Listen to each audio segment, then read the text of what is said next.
దానం కాదమ్మా. దానం చేశానని నేను ఎప్పుడు అనుకోవట్లేదు. వీళ్ళందరూ మగవాళ్ళే. నేను ఇక్కడ ఈ సమాజం, నేను ఇంతవాడిని అవటానికి ఈ సమాజం నన్ను పెంచిన తీరు, ఈ సమాజంలో నేను పెరిగిన తీరు చాలా ఇంపార్టెంట్. దానికోసమే, ఈ సమాజం కోసం నేను సంపాదించిన దాంట్లో కొంత ఖర్చు పెడతానికి వచ్చాను, చేశాను. ఇవన్నీ ఉద్యోగాలు ఇప్పించాము, దాంట్లోంచి ఫౌండేషన్ తరపున రకరకాల అన్ని డబ్బులతోనే కాదు, బేసిక్ చేయాలనే స్ఫూర్తితో కూర్చొని చేస్తే చాలా విషయాలు అవుతాయి. మనకి వేరు కంపెనీస్ పిలుచుకుంటాం, వాళ్ళందరినీ రమ్మంటాం, వాళ్ళు వచ్చి మాకు ఇంటర్వ్యూలు తీసుకుంటాం. కొంతమంది ఫస్ట్లో ఇనీషియల్గా జాయిన్ అయ్యేవాళ్ళు కాదు.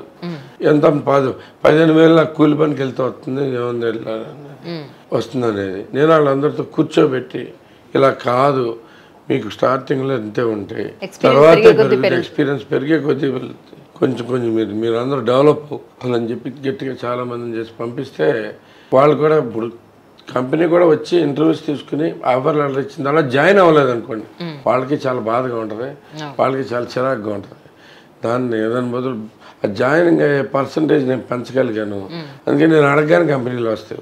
మీరు చూస్తేనేమో అక్కడ బిజినెస్ చేస్తూ అమెరికాలో చాలా సాఫ్ట్గా, ఎలిగెంట్గా, ఇప్పుడున్న రాజకీయాలకి చాలా అతీతంగా మాట్లాడుతున్నారు.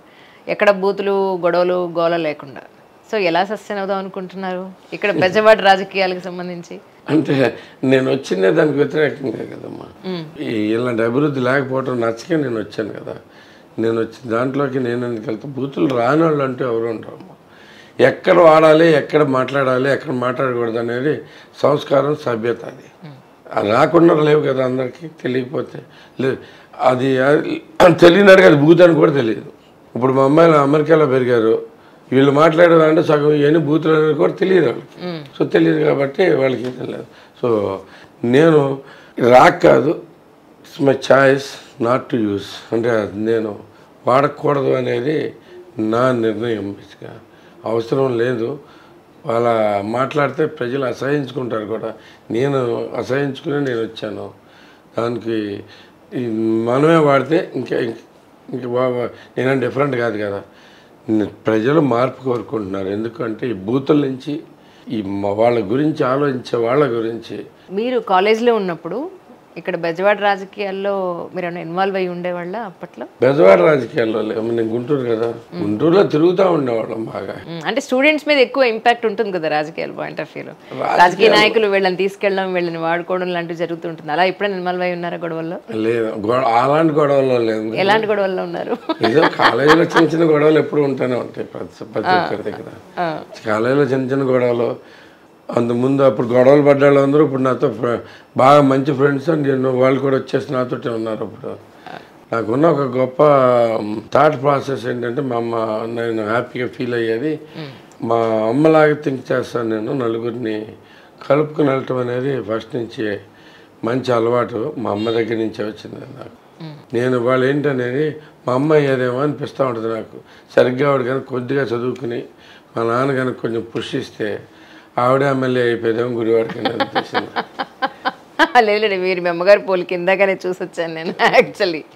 కానీ నిజంగా sir, this is my out of my curiosity, మీది ఇంటర్ కాస్ట్ మ్యారేజ్ ఏమో కదా? నిజంగా అసలు ఈ రోజుల్లో పెళ్ళి అని అంటేనే, ఈ రోజుల్లో ఇంటర్ కాస్ట్ మ్యారేజ్ కాకపోయినా, లేదా లవ్ మ్యారేజ్ అయినా, అరేంజ్డ్ మ్యారేజ్ అయినా కూడా కలిసి ఉండడం అనేది చాలా ఒక పెద్ద క్వశ్చన్ మార్క్ అయిపోయింది సార్.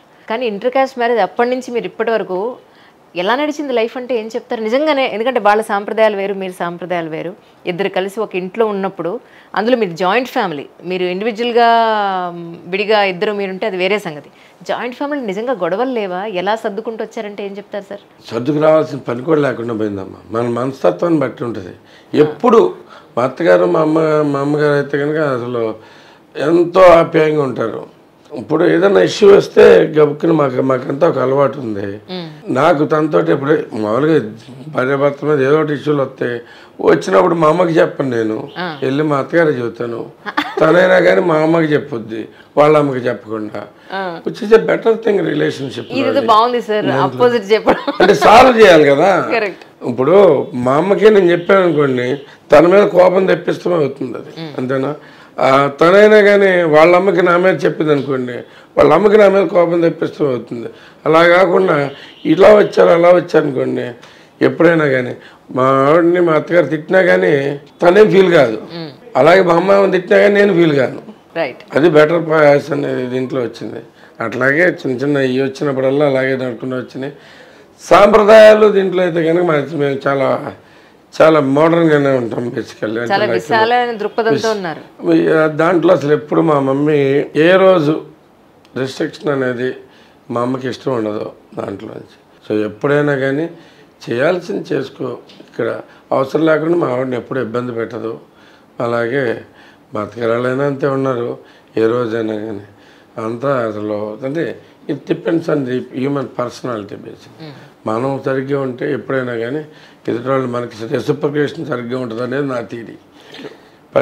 అంటే హ్యూమన్ రిలేషన్స్ ఎప్పుడు రిలేటివ్గా ఉంటాయి. సో మనం ఎదుటి వ్యక్తితో ఎలా ఉన్నామో దాన్ని బట్టి తన రియాక్షన్స్ కూడా ఉంటాయి అనేది నా ఉద్దేశం.